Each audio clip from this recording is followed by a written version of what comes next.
Great, thank you. Welcome. This is Senate Committee on Institutions. Today is Wednesday, February 19th, and we are here at the State House. And our first conversation is about Vermont's agricultural fairs, which is always a nice topic to talk about. Sometimes there are challenges, but overall, you provide just a wonderful programs both for residents and for visitors. So we'll introduce ourselves. I'm Wendy Harrison. I'm the chair of this committee, and I represent Windham District, and I live in Brattleboro. Senator Russ Ingalls, Essex District, deja vu. Senator Joe Major, Windsor District. And Rob Luckett, Senator of Bennington District, and I should start mentioning I'm also the vice chair of this committee. Yeah. Senator Sam Douglas, the Orleans County District, and I'm the clerk. That's great. We all have a job. Well, Senator Major, often lie. Just a pretty face. That's all we are. You're more than that. You're not just a pretty face. So Keep the chair full way. all right. So Jackie, you probably would like to introduce everyone else, or Well, what we've done, Senator, thank you for inviting us. My name is Jackie Folsom, and I'm the lobbyist for the Vermont Agricultural Fairs Association. And we normally have one day out of the year that we bring everybody in. This year, of course, some of you know, and I've talked with the chair about 3-acre rules, so we will be spending some time on that. We also have 4 people that have a 2:30, 2:00 meeting of the lieutenant governor. So we're going to be kind of split a little bit. So we'll try to get everybody in. I'm very, very happy to represent the fairs. These are a great group of people, and I'm just so pleased to have them here today. They're going to be telling you their stories. I especially want to make sure that they tell you how old they are, because one of the things we haven't ever talked about is the legacy that these fairs have had through the years. And it's pretty amazing when you hear how long they've been around. They'll also be talking to you about the grants that they have had, and this committee is in charge of making sure that the capital grants come through the budget this year. For the last 2 years, they've been $300,000. And that is up from $250,000, I think, from about 10 years ago, as I recall. And as you'll hear from the fairs, as they get their grants, those equal about $30,000 to $35,000, but it includes a 15% match. And most of the fairs put in much more than the 15%. So we would love to see that bumped up a little bit. It's been a long time since we've asked for an increase. And so if we can find the way to find that extra money, that would be wonderful. The first, and so I've handed out, I haven't handed out. Oh, I did, yes. Just some time, see him earlier. It's been a long day. So thank you for keeping me straight. No problem. So what we've done over the years is do an economic impact so that you can see how much money the fairs are putting into the state, including sales tax and the carnivals and that sort of thing, and increased attendance and so on. And so if you have any specific questions about that, we can answer that as we go through. But mostly I'd like to give the time to the fairs. We've got several of them here today. And I'm going to start off with Tim Shea. Nope, yeah, one second. welcome. Thank you. Thank you. Tim Shea, Champlain Valley Exposition. And every time I walk in this room, it's always such a void not to have Senator Mazza here, who served on our board for so many years and was such a friend of the fairs and a great asset to our fairs serving on our board. Just want to thank you for the investment you folks have made in the fairs over the years. As an example, last year we received $32,000. We matched that with our own monies to replace the roof on the Blue River Pavilion, about an $80,000 project. And I know other fairs too are doing that matching with local support. We literally cannot do what we do without the support that comes from the state. We've done electrical upgrades over the year, drainage. All the projects have to have a shelf life of at least 20 years. So it's the infrastructure we have on our fairgrounds. We're 130 acres.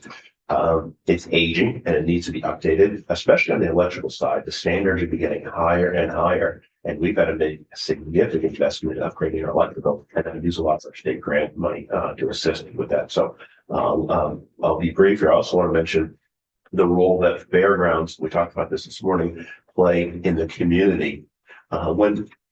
When problems occur, we were a COVID test site, surge hospital, vaccine center. We host the Vermont State Police throughout the year for training, and that's all free of charge.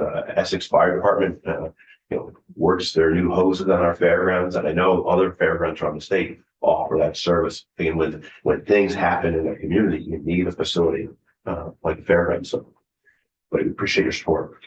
Thank you. We appreciate your work. Oh, 3 acres?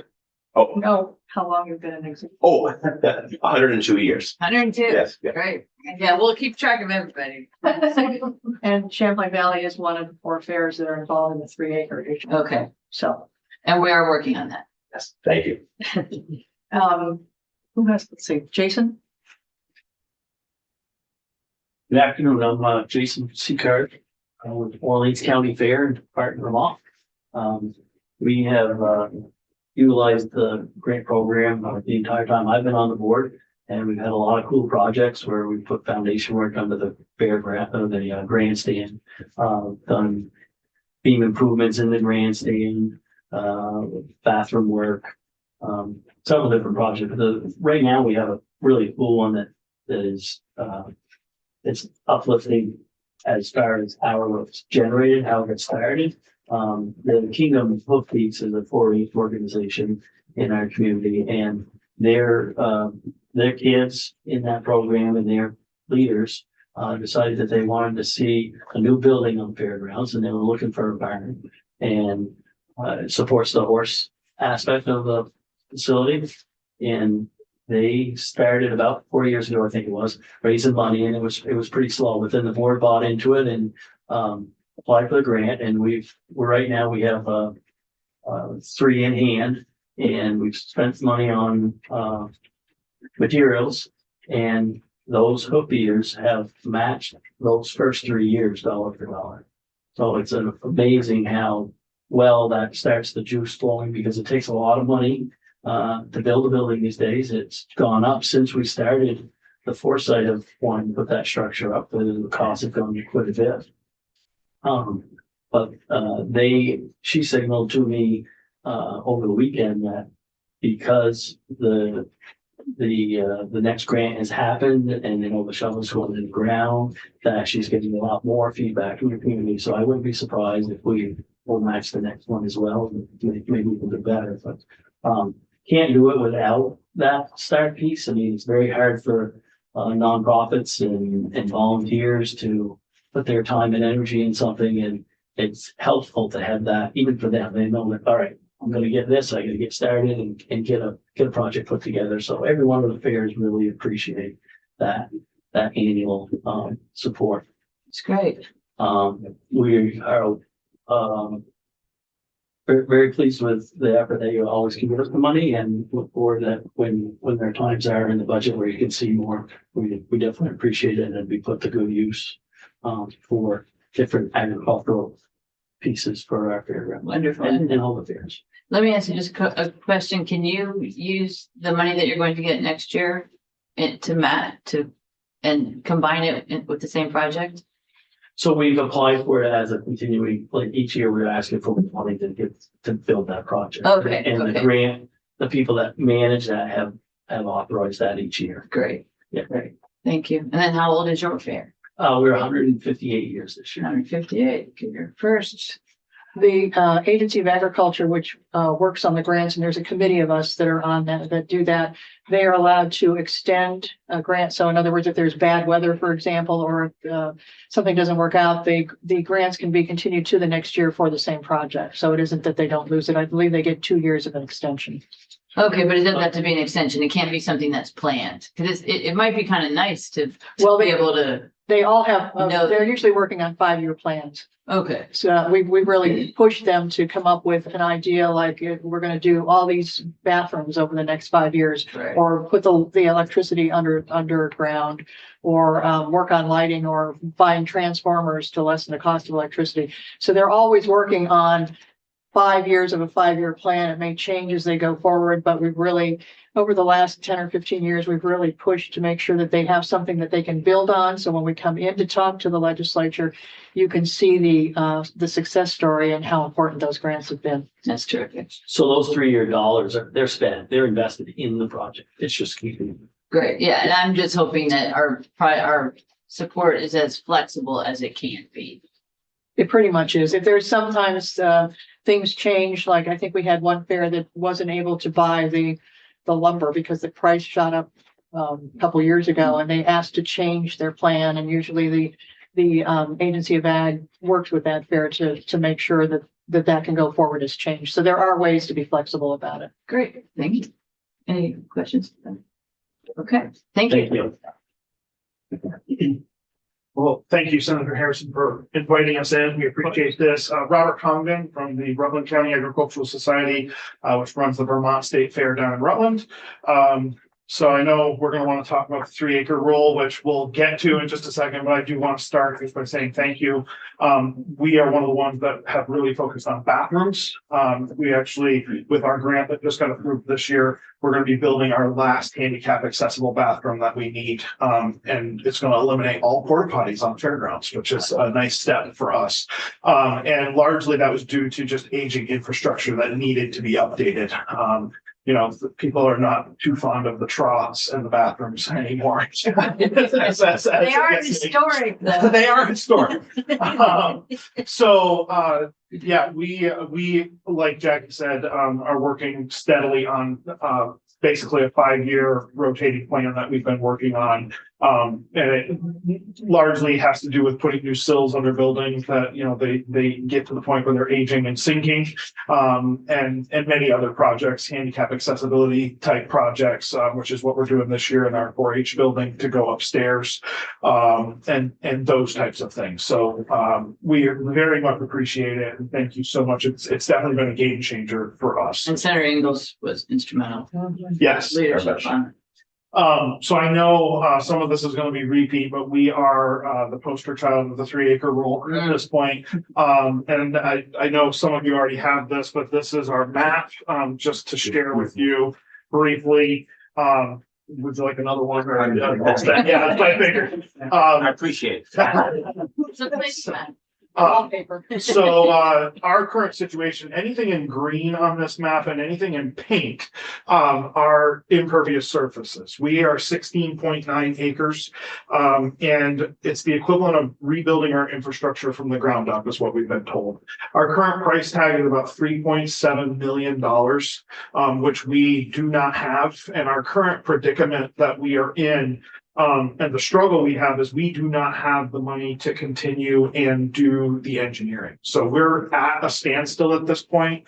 And the $2 million that was set aside in the Agency of Agriculture between the MOU with DEC last year, we would need to have a permit in hand by September of this year, which is impossible for us. We cannot get a permit in hand by September of this year to be able to expend our portion of the $500,000 that we would be entitled to be able to expend that by 2026. It's just an impossibility. The other issue is none of that money can be utilized for engineering. And the 50,000, which became 30,000 and now has been used at least in about a third of it to produce this feasibility study. We do not have the ability to shell out $150,000 for a fully engineered study that would have to go into A&R to get our 3-acre permit. And again, the stipulation on that money that's sitting in the Agency of Agriculture is we must have a permit in hand before we can even access the money. So we really are in dire straits. We're 179 this year. So 179-year tradition is really at risk right now. And as far as what our path forward is right now, there's no clear answer. There's no direction for us. We've met about 3 weeks ago with representatives from DEC, A&R, and the Agency of Agriculture. We have a phone call, and actually Jackie was on that call as well. And there were a few disheartening things that came out of that. One was, we flat out asked, is there a path forward for us or are we out of business? And the phone call went silent. There was no answer for us. We then proceeded to ask the question of, and essentially it was begging, could we get a site visit? Could we get a site visit down in Rutland where you come to the site and at least we can take you around and show you what the site looks like? And we basically got told no, that we could have a Zoom meeting. Which again, just it feels like roadblocks every corner we take. We've also been asked now by 3 different entities, what can we tear down? What can we get rid of? And on a fairgrounds that's 179 years old, that literally in some of our cases, our ancestors were involved in building those facilities. To think about tearing them down and to think about, you know, what to do that to a facility that we've been entrusted with is just devastating. So, again, not to be Mr. Doom and Gloom, but we certainly are the ones facing at this point the most significant roadblocks. Okay, Sounds like you need an exemption. yeah, or extension, maybe. Senator Rage, did you? So you're good for this year. Yeah, I mean, at this point, we are progressing, we're proceeding and under the assumption that we're not going to get shut down. But the question is how long that type of treatment is going to exist. And I say you're good for this year because you're in August. Correct. And September would be the. But you're looking for more permanent. We're looking, yeah, I mean, I guess what my plea would be is for some sort of a permanent solution. And I, you know, I don't know what that looks like. I mean, obviously, a pie in the sky type solution would be an exemption. If that's not possible, I guess what we're looking for is understanding and a feasible plan moving forward. Because $3.7 million is not feasible for us. And I know that you don't have a magic pot of money to pull $3.7 million from as well. So that's the struggle. What long-term could exist to allow us to have a workable plan? And I know there's been some timeline type discussions. Is there a possibility for timelines to be changed? I guess the risk or what makes me a little nervous about a timeline change is if we throw something out 10 years, are we back having this conversation in 5 because we really didn't come up with a solution? So if it's possible to come up with at least a solution in the midst of those timelines, that to me seems like the best solution. I agree with you. Yeah, and so probably between the 2 committees and DEC and you folks, we could figure something out. Yes. We're actually going to write a committee bill where the 4 fairs that flow into the Lake Champlain Basin, 75% of them have complied, and we're going to ask for an exemption of the 4th one. And we've already started to work since I met with you folks this morning. We talked there as a committee after you left, and we're gonna take a swing at that and see where it goes. We've already contacted legislative council and talked to another senator who's got a bill trying to extend the dates of compliances, and then we'll work with, as Madam Chair said, in this committee and see where we can come up. I mean, no matter what committee puts it out there, it's going to need broad bipartisan support amongst everyone to make it work. And so, Okay, thank you. That's he's got a question. right. Yes. Thank you very much. We're Magog ownership. Yeah, Megan. Yeah, Yeah. but, yeah. I'm sorry. What was it? We're Megan ownership, right? Of the 4, one of them is Right. Magog. Right. Yeah, that's all. Right. Okay. As part of this discussion. And I think, you know, to what Senator Engels is speaking to, my understanding is that the other 3, and I know you've heard from 2 of them already, the Agency of Agriculture money does largely take care of that, which is good. And the reality is, I think, just the fact that we're dealing with such an old site that does not have that. It's been grandfathered all the way up until now. And now that the grandfathering just went away with the stroke of a pen, that's the struggle that we're dealing with. So. Now you need grandmother. Good point. She'll get that. So thank you very much for your time. Yeah, thank you. On that- And stay optimistic. Thank you. there's a way to fix this. Thank you. Go ahead. Has everyone gone? Who needs to leave it too? No, we don't. So we have to be, there's 4 of us that have to be in the Lieutenant Governor's office at 2. So I'm going to turn the introductions and the rest of it over to Mr. Allen, Okay, and he'll take care of introducing people. thank you all for being here. Hi, I'm Peggy Sherlock from the Tunbridge Fair. Hopefully you've all had a chance to come to our fair and see how it is. We are celebrating our 153rd fair this coming September. We're always 10 days after Labor Day, a 4-day fair. Thank you very much for your support of the fairs. We really appreciate the capital grant money. In the past, we've used it for electrical upgrades like everyone else. We buried some lines, the main lines coming into the fairgrounds, and we've upgraded the north end of the fair. And now this year, our project is the south end. We had to put that off a year because of supply issues. So we were able to get an extension. And in the meantime, we first built Heritage Hall. We tore down an old bingo hall and put in a new building on the same footprint because we're in a flood zone, but we were able to put it on the same footprint.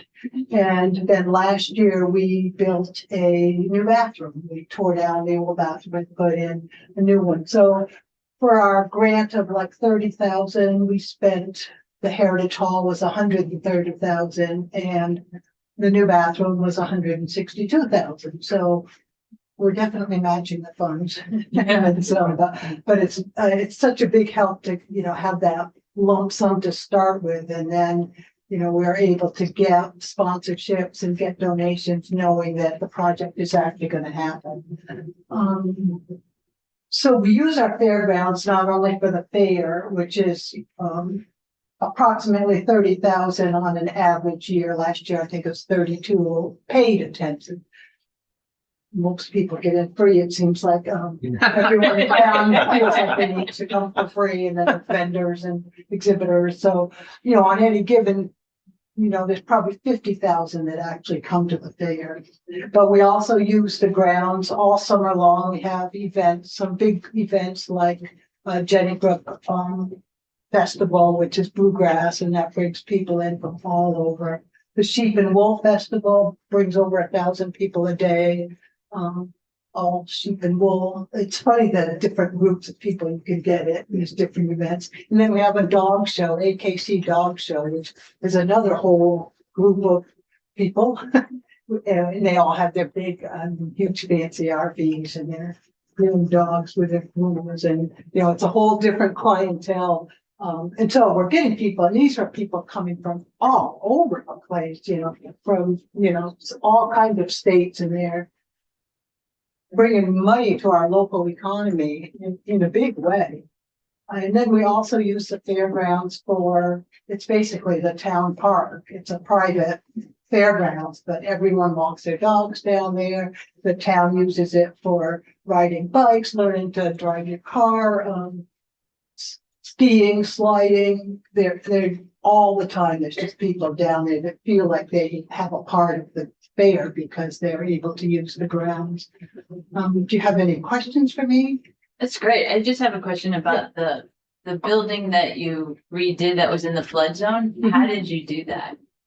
We were able to do it because we put it on the exact same footprint. Okay. Great. So, because you weren't expanding it. Right. So you didn't raise it or anything. I No. thought you might have some. No, idea it's on a cement slab. Okay. Yeah. Okay. Right, yeah. At least you know it's in. Yeah, and we're right on the branch of the first branch of the White River. And so, the fairgrounds has a river basically running through it, around it. And so we get flooded on a regular basis. Every winter we just leave the cow barn doors open and the water runs through it. And we haven't had a whole lot of damage. We did a couple years ago with that big July storm. We had a lot of damage, but it's mostly the silt was all carried down, and so it had to be put back again and taken off. And there's some big holes that need to be fixed, but it was up and running again which was amazing because the whole town was damaged. and we had to cancel a big event, but, you know, we survived and Great. Yeah. You're being resilient. we tried to be. So, last year was my first, time being at Tunbridge Fair. Oh, great. When I tell people that, they're like, really? Your first time? So I do have to say, the fried dough is awesome. Oh, good. Yes. And it is very, and also you, having the Norwich University ROTC going and volunteering is also very, very good, so. Yeah, we have the cadets from Norwich. There's two different groups that both, that come. They're clubs now. Yeah. And one of them does, gate tickets and the other one does parking. And they get a percentage of the gate for their efforts. And so the students don't get paid, but their club gets paid and they get close to $40,000, so. Okay. Yeah, and they're very good. They've been there for over 25 years now. They're so respectful and, you know, they're dressed in their uniforms and they're really good. Whereas, you know, in the past, way back, it used to be local people. You know how that can be. Oh yeah, I know your brother, you could get in free. Yeah. Oh, you know me, let me in free. Well, So- I can tell you, I did not get in for it. The cadets, they have their orders to get people paid. That's great, And there's- especially if 50,000 people are already getting. Yeah. paid. Yeah, well, I'm glad you came. Come again. I will be there next year. All right, any other questions? Well, I hope you can all come. I know you get passes to come. We so- do. Yep, great, Thank you. Thanks for you. being here. Chris Vance, Caledonia County Fair. So we've been going for 182 years. 182. So we're Actually, the you're oldest top. here Yeah. right now. There is a fair here that's older, but Bonneville. And I would encourage you to come to Caledonia County Fair and try Robilar's Apple Crisp. The apple crisp. If you want to, John Robillard. if you want to, outdo the fried dough. It's healthier for you too, so. Very much. Very much. I don't think either are really healthy, No, but the fried crisp may be better. yeah, extra scoop of vanilla Yeah. ice cream. I Yeah. recommend it. I want to just echo, Jason Seacard that brought up the shovel ready and the importance of the capital grant. Whenever that was dreamed up, I'm just telling you, it's genius and it's game changing. Being in the fair business is not for the faint of heart. We tell a lot of folks. It's a big commitment. There's a lot of time and effort that goes into it. Few rewards. But one of the things that a lot of us do it because that's what we did as kids. And so giving back to what we once did is important. But I can tell you, it's a rarity these days, as you well know. And in the capital grant project, there's two things that a fair can do. A fair can grow or they can die. And we've all done both. And I can tell you, in 1995, when our grandstand, due to arson was burned to the ground, Caledonia County Fair was penniless. We were bankrupt. And if it wasn't for the good nature of the state, helping us with a loan to rebuild our grandstand, Caledonia County Fair would have ceased to exist. And that was in 1995. Since that time, due to the capital grant, I can tell you that we have completely refurbished our fairgrounds. Every building on our fairgrounds, for the most part, almost 100%, has been rebuilt and redone. I've got numerous pictures that I'm happy to share. Some of the things that I find interesting, and I'm happy to send this around, but in terms of flexibility that you mentioned. So Lawrence Arena, which is our show ring for our cattle department, was built in 2002. And that building back then was built for $56,000, the whole building. And at that point, the grant was only given $18,000. We're now in the $30,000 range, which we're thankful for. The thing that I find interesting about this is that last year we submitted our grant because, and I'll pass this around for those that didn't get a chance to see it, but you get a chance to see the interior. We actually have our show arena and people watching the shows are sitting in the same space. So, obviously, as you learn from a safety standpoint, not a really kind of an okay idea with small animals. As the animals get a little larger, becomes less and less safe. So we, in our grant, had decided that we needed to expand both sides of the building to move the spectators outside, if you will, looking in. So that is a 14-foot addition on both sides. That 14-foot addition, and I'm just sharing from a flexibility standpoint, when we submitted last year, while we were doing it, we're in desperate needs, like many fairs, because we use a lot of portable toilets as well for bathroom facilities. So when we submitted the grant, I kind of figured that how much can that be to add a couple bathrooms into this same facility? That estimate came back over $300,000. We had to very quickly back away and rethink and retool. And so this year we will start the project without bathrooms, obviously, but moving the spectators, but just the 14 feet on either side to a building that once cost $52,000 for the entire thing will cost us around $120,000 to build, right? So no, it's no concrete, no anything, but it is what it is. But, back to my original point, if it wasn't for the grant, you would not have the amount of enthusiasm every year from every one of these fairs that goes into what are we doing now? Because we want to take advantage of that money that's coming in and leverage it against the community. If it wasn't for that, you would see a lot of fairs just kind of sitting back and not being as active at maintaining the infrastructure and getting themselves into a place where they just don't get the people. We're very pleased with our facility. We would love to have you come visit.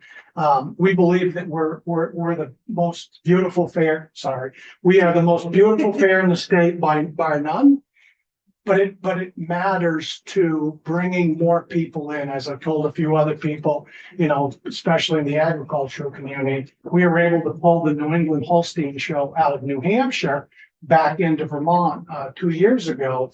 And that's no easy feat because those guys are very particular on, what they require.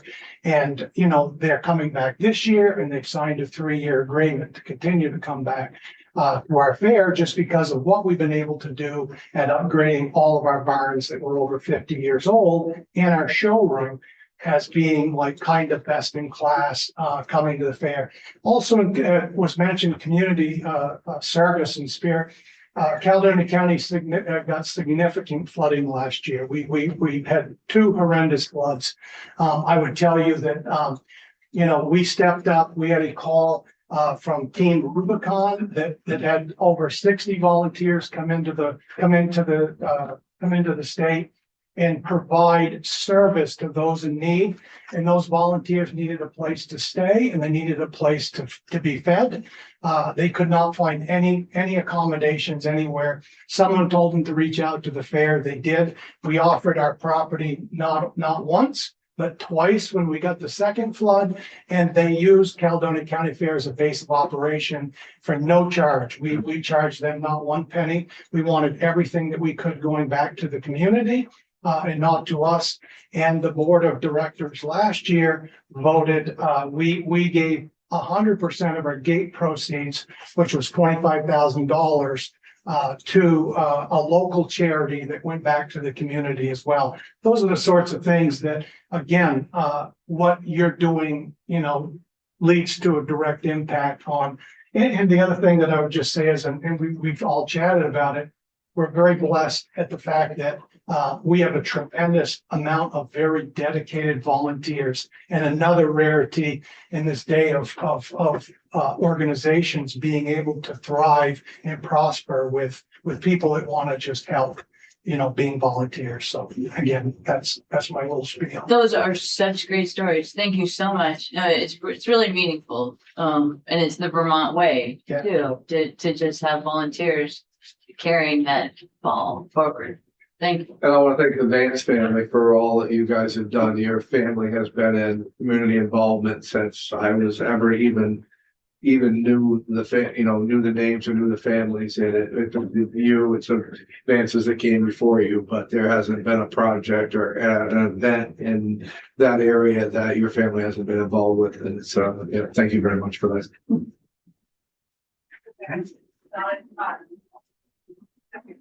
Hi, I'm Ken Bond from the Addison County Fair and Field Days. Most of my comments would mirror the previous speakers. We claim to be the largest agricultural fair. We've said that for a long time. I'm not sure who. I would say that's probably true. But we have like 154 H kids involved during the week of the fair, 100 FFA kids. It's a big club gathering for the community, people planning their vacations around it. The Lions Club, the maple producers, the Forage and FFA have food booths. It's a major event for all these different clubs. I've been in capital grant programs of supposed to have the capital. 2023, when it was so wet, it rained 6 inches before the week of the fair, so we had to pull people into the grounds that year. So last year we spent 70,000 on culverts and gravel and stone and so forth. Our thought over the years is when we do a structure is to replace a tent, because tents have become very expensive and hard to come by. We did a tractor barn 3 years ago. That was a big tent. They had big tractors. We did a new poultry barn the same year. That used to be a tent.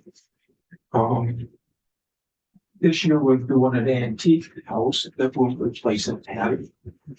So those are just some of the examples of what we've been doing. So the things that you are replacing, they were permanent structures or temporary structures? Yeah. Good questions. We're replacing tents that come and go. Okay. So this year we're gonna do the antique house. So we finally got a permit for the 3 acre. It's ready to go. We went back to our engineer, said, so we want to build this antique house. Well, we're good. Because you build that into your plan, right? No. So, we met with our engineer last Saturday, and he is going back to do more calculations and drawings. So we're gonna have to, have to immediately amend the permit that we have in place before we can meet the September deadline. But that's where we're at. And not how old are you? How old's your fair? Oh, this will be a 76 year. 76. Okay. So you gotta catch up. Youngster. Yeah. And I've been a director for a third of those years. Wow. Yeah. Well, thank you for your You service. started when you were 2. Thank you. Thank you very much. I want to close. Thank you folks for all your time today and all your support through the years. I'm a past president of the Vermont Fair Association, currently affiliated with Tunbridge and Rutland, not in a director's capacity, but I live down in Reading, Windsor County. Nice to meet you. And I've been coming to these events here for many years, and certainly want to thank you for the continued support that we've always had. And it's been a great plus to all of these figures. Well, we said it this morning, and you 3 of you weren't here, but we want to thank you for all what you've done, as Chair Harrison has said, Mr. Vance, as far as what a great story it was. But you guys are all community members. You all donate selfishly, and you not only yourselves in your own times, but your facilities as well. And you have grown the community, but you've also grown the little minds that we need stronger in agriculture, so that we can continue on in the state as far as to become an agriculture state. We are now at $4.2 billion as far as in agriculture, which is the last time they did that, I think it was not even up to 3 billion yet. I'm trying to go from what we learned the other day. That rivals what we are doing for tourism. Ag is very, very important in the state. What you guys do is very important, community minded and then also growing the brand. So thank you. Thank you. Yeah. Thank you very much. Take care. See you in the summer. Come to the fair. Yes. We'll definitely be there. I'll be there. Oh, I good. don't know about these guys. Thank you very much. Thank you, sir. Thank Appreciate you. Very much. Yep. Thank you. Thank you. Yeah. All right. Well, that was a nice, Thank you. it's so nice to have the fairs. It's one of my favorite things. Now, our next item is at 2:45. You want to just close it just while we're talking for a second. So I didn't hear any, except for the 3-acre goal, which we need to, have some conversations on that. Maybe just ag could, Yeah, we're gonna, we can do that with that. yeah, we're gonna include everybody. Yeah. Absolutely. Yeah, so we won't get into that now, but, it's just always so nice because they're just such important features of the communities and it's, you know, they appreciate us, we appreciate them. Yeah. Feel good. And Chair, I tried in the past and I actually had the, I'll wait for you done. Yeah, we have a witness from our other, we can't, or maybe we could go early. Well, let me think out loud. What do you, Well, if you got witnesses. yeah, we do have a witness, so But I it's- think we should take a little bit of a break just because it's half an hour before. Yeah. So if we could, So let the witness know that, if they could come back at 2:30, we'd be able to chat. we had some monies and I can't remember if it was in the first biennium of, 2 years ago and it might have been, but I think it was the first biennium of, what we did and we had it. We were gonna give them more monies and, I can't remember what it was, but I think we were gonna bump them up, acted up at 450 and it got shot down on the other side during negotiations. Hmm. You know, they've been that way for 10 years and you can hear what it does for those communities. I know money's tight and I know all of that, but when you look at the overall picture of what another $100,000 does and what they do with that money, it's huge stuff. It really, really is. Yeah. But anyways, just. I a agree. thought, just I a agree. thought. No, they are a good investment. Yeah. I agree with you there. Yeah. So, Yeah, and they didn't say specifically what they were asking for. No, Thought we had. no, they're just asking for more, yeah. well, and I didn't even hear, I mean, I heard that they want more to deal with the They weren't even- 3-acre rule. They weren't But even. I didn't hear they want more. That's what they were talking about, not the 3-acre rule. They were actually talking about that and it was suggested that they asked for more Mm, for the 300,000 by other committees in the House. So you guys need to ask for more. I see. Okay, well, whether or not they asked for it, they're certainly treating the state's money well. And they're making good use of And the it. communities. Yes, yes. So we can talk about that when we do more line by lines. Okay, so let us adjourn for now and we'll return